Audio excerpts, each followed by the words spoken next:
This is Get Real with Bob and Stacy, the show that helps you learn about the mortgage and real estate markets. Get the inside scoop from their expert list of guests and have some fun along the way. Now, here's Bob Gallagher and Stacy Alcorn. Welcome back. You're listening to Get Real with Bob and Stacy. You're joining us for our Leaders and Legends segment. Joining us first today is Elaine Pofeldt, an independent journalist and author who specializes in small business, entrepreneurship, and careers. Welcome to the show, Elaine. Thank you so much, Bob and Stacy. It's great to be here. So I want to give everybody some background on Elaine. As Bob mentioned, she is an author, and her book is just recently published by Random House, is The $1 Million One-Person Business, a look at how entrepreneurs are hitting seven-figure revenues in business where they're the only employee. They're tapping into the automation and other technology to scale their efforts. Her work has appeared in Fortune, Money, CNBC, Inc., Forbes, Crain's New York Business, and more, including as a contributor to The Economist Intelligence Unit. As a senior editor at Fortune Small Business, where she worked for 8 years, Elaine was twice nominated for the National Magazine Award for her features and ran the magazine's annual business plan competition. She's also run the magazine's website, building its traffic from 2 to 5 million page views a month. Wow, that's amazing. Elaine graduated from Yale University with a BA in English. So first of all, tell us, I'm interested. I've already, while I was sitting here, ordered a copy of the book because I want to know how to build the $1 million one-person business where I can do it myself and scale. So tell us all about it. Awesome. I'm so glad you ordered the book, Stacy. I hope you enjoy it. The reason I wrote the book is thank you. I have been a journalist for many years, as you know, and I've written about entrepreneurship almost exclusively, really, for the past decade. And I came across some really interesting statistics that surprised me that led to the book. The U.S. Census Bureau tracks non-employer businesses. Those are the ones that most people in America run. So these are the ones that have a solo entrepreneur or maybe two partners, like a husband and wife team or two friends. And I noticed that they had revenue. And the revenue figures showed that there was a small but growing group of entrepreneurs in non-employer businesses that were bringing in between 1 and 2.49 million in revenue. Now, you guys run a business, so you know how rare this is for a one-person business. I think in my area, I'm in the New Jersey area, the average income for a non-employer business is around $49,000. So this is way above what most people are bringing in. I got curious and I started looking at what are they doing using the census data, and I was able to kind of slice and dice the data and look at the categories of business that they were running. This led to a blog post on Forbes that went very viral and a whole little mini franchise of writing about these businesses and what they were doing. So eventually it led to a book, and it's been a lot of fun because what's so interesting is they're in so many different industries. It's really not so much the industry that they're in, but how they're running the businesses that is getting them to 1 million. Wow. So is there anything in particular that's driving the trend? Absolutely, Stacy. It's technology. These people are not techies in the sense of being web developers or engineers, but what they're doing is using low-cost technology to extend what one person can do so that they can focus on the high-value activities of the business, like strategy or meeting with important big company clients to grow the business. They are automating all kinds of mundane tasks in their business, from connecting their accounting software to their bank account or their business credit card, using scheduling applications instead of emailing back and forth with someone to set up a time. They just send out a link to their schedule that enables the person to choose a time. They're doing things like that and using industry-specific automation too to make their businesses much easier to run so that they can accomplish more. Another couple of interlocking trends that are driving this are the growth of freelancing platforms and the growth of outsourced services. So what we're seeing is the big platforms like Upwork have made it much easier for a person in a solo business, if they need a web designer or they need a bookkeeper, to find a good person who's highly rated, bring them into the business and offload tasks that the owner really isn't trained to do and could learn, but would probably be pretty inefficient at them. The interlocking trend that ties into this is outsourcing. So, for instance, we have Amazon stores where the owners are using fulfillment by Amazon to send out the order so that they're not packing up the boxes and dealing with all the inventory themselves. These trends have made it possible to go way beyond what businesses did in the past. So what are some of the types of businesses? Because it seems like with what you're talking about, like service delivery has to be better than ever because everything else can be replaced by technology. So what are the types of businesses that you're seeing doing this? That's a great question, Stacy. It's really interesting. What I found was there were 6 main categories that were accessible to the average person. There's some specialized niche areas like running a hedge fund that most people can't do. So I eliminated those. But the ones that a lot of people could attempt are e-commerce. That's probably the number one because you don't necessarily need an MBA to run an e-commerce store. The rise of platforms like Amazon make it very possible for people to put up a store with limited inventory, test what works, and then double down on the products that are successful and eliminate the ones that aren't. So that's a big category. And people are not only doing it on Amazon. Sometimes they have their own freestanding stores where they're a curator of a certain type of product. Maybe they're really passionate about a hobby and they sell products related to that hobby. So one of the entrepreneurs in the book, for instance, Dan Fagella, he was in the Boston area at the time, ran Science of Skill, a martial arts store that had a lot of martial arts equipment. He was a martial arts competitor and he built it around his passion. So that's increasingly possible. Another area that you wouldn't think one-person businesses can even get into, but is really growing fast, is manufacturing.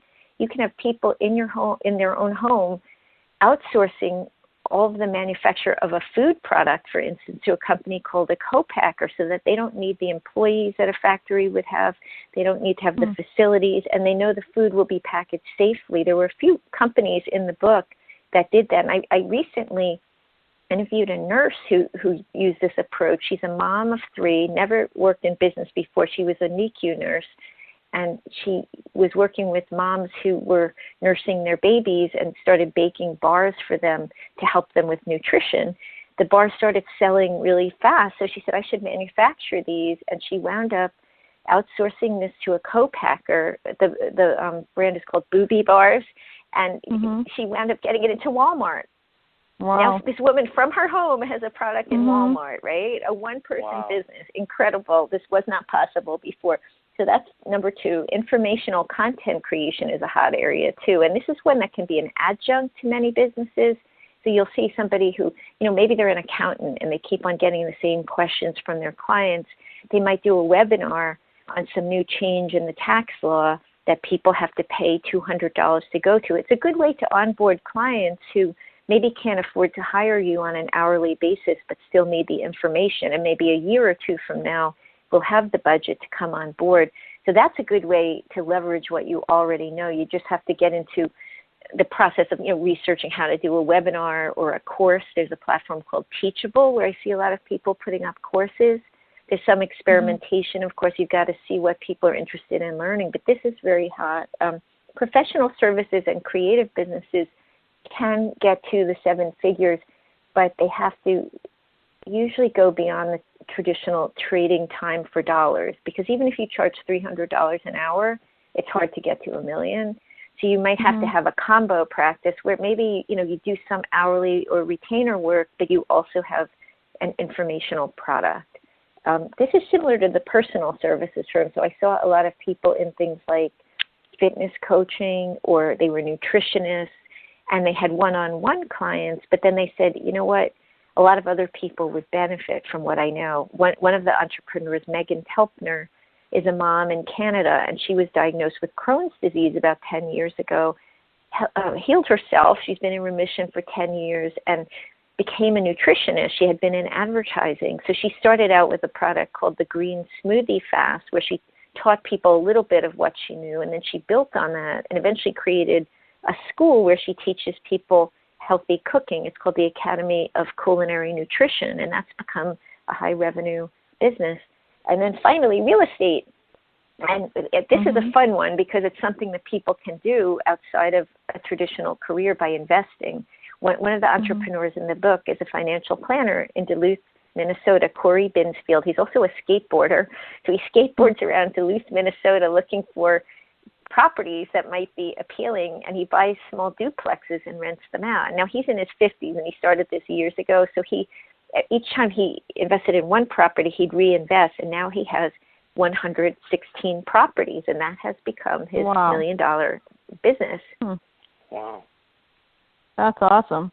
So you said earlier that these people don't technically have to be super tech savvy, but it seems like you have to have a little bit of tech savvy. Are there any common threads amongst the business owners that you interviewed? Absolutely. I think that when they don't know how to do something, they're probably more willing than average to invest in hiring someone to do it. There is a setup for some tech programs. And so, like, if you're having trouble with your QuickBooks, instead of being a do-it-yourselfer, if you want to be more like these folks, you might realize, you know what, I'm never going to get that set up. Let me just hire a bookkeeper. It's not that expensive. Get it all set up correctly. And then I can move on to doing what I do best and what I get paid the most for. So I wouldn't let that intimidate you, because also a lot of technologies are made for the average person today. Things that used to be hard to do, like posting to a website, have become so easy. And that's the competitive advantage of many of the products, is they are easy. So if you find one that's too hard, chances are there's probably an easier one that you can use, or somebody you can hire inexpensively to just, if you can't put the website up yourself, it's taking too long, just hire somebody. You can find somebody. I have even employed my middle school children to help me put up certain things because they learn so much of it in school. You'd be surprised if you have any teens in your life how much they actually know. So that shouldn't really stop you. But there has to be a willingness to invest in yourself. I would say the other thing that they have in common is they step away from the business. We can all get on a treadmill in a one-person business or partnership where we're just plowing through the work and we have no distance. And we're never really thinking about, okay, what is the big picture? What do I want out of my life or this business? These people actually make it a priority to step back, take care of themselves, and say, you know what, I'm going to meditate, or I'm going to spend this afternoon on Daddy-Daughter Day, and I'm not going to work in the business so I can have a little bit of perspective. And that perspective gives them that mental distance to strategize and think a little bigger than the average business owner. Wow. For anybody that's just tuning in, we have Elaine Pofeldt, and she is the author of The $1 Million One-Person Business. We have a few minutes left, Elaine. What advice would you have for somebody who's listening right now? Maybe they're in a corporate job or a career that they just don't love, and they're listening to this and they say, I want to build a business around my passion. What advice do you have? Your day job. I think a lot of people get mad at their boss and they think you should quit today and start the business, jump in with 2 feet. That isn't realistic for most people. Most people don't have that much savings in the United States, and that will lead to a calamity where you run out of money to start the business. Start the business on the side. A lot of the entrepreneurs in the book did it. It takes a little bit of discipline to take the time that you might have spent on something else. But if you even put 2 hours a week into your business, you'd be surprised at how far you can get in 3 to 6 months. Save up some money so that you have the money to invest in that time. And then when you're really bringing in enough income, that's when you quit your day job. Laszlo Nadler, an entrepreneur in the book, was a project manager in a big bank. He sells planners on Amazon. He started piloting them on Amazon for 2 years, got to a 6-figure income, and then quit. Now he's a $2 million one-man business. But he gave himself that runway. So I would say, do not get mad and quit your job. Give yourself time. So he's selling planners? Is that what you said he's doing? Yeah, day books, paper day books on Amazon. But he has a differentiating factor. And he's making $2 million. Oh, my God. In revenue. Revenue is not income. I should point out, just for I know you guys know this, but for the benefit of people who are listening, when you bring in $1 million in revenue, you're probably taking home $200,000 to $400,000. When all is said and done, when expenses are subtracted, you've paid your taxes. So these are not bringing in $1 million in income. That's different. Right. But this is still way above what most people make in America. So most people would be pretty happy with that. To be in that income range is impressive as a single person. It's wonderful. It gives them a lot of freedom. Most people would love to have that income. So that's kind of why I wrote the book. Not everybody aspires to be Mark Zuckerberg. It's out of reach. But a lot of people would like to have a mid-six-figure income so that they have economic security. Yes, absolutely. Bob, we're totally going to go sell planners. I was just thinking the same Well, you thing. probably have an idea that's unique to you. Yeah. I would say focus on what you're good at. Everybody has something special about themselves, so it's a matter of taking inventory. He's a project manager. He loves productivity. There's a lot of competition in planners, and I know you guys are joking around, but I think everyone has something special about themselves that could be turned into a business. So that's kind of the trick, is like really understanding what makes you different and how to monetize that. And not for nothing, I'm going to read your book first, but it's probably a very unique and cool planner. So I'll probably end up ordering a planner as let well. me know what you think. He's got a very high ratings on Amazon, so apparently he has many, many fans. That's great. Excellent. Elaine, where can people follow you and get a copy of the book? The book is available on Amazon and BarnesandNoble.com and is sold in many Barnes & Noble stores, or they can go to the $1,000,000onepersonbusiness.com. That's written out in words, not numbers, or ElainePofeldt.com, ELAINE, P as in Peter, O, F as in Frank, E, L as in Larry, D as in David, T as in Tom.com. Okay, Excellent. Awesome stuff. That was Elaine Pofeldt, and her book, again, is The $1 Million One-Person Business. Thanks for joining us today, Elaine. Thanks, Elaine. Thank you, Bob and Stacy. This was great. Thank you. Thank you. You're welcome. We're going to take a quick commercial break. We'll be back with more Get Real after this.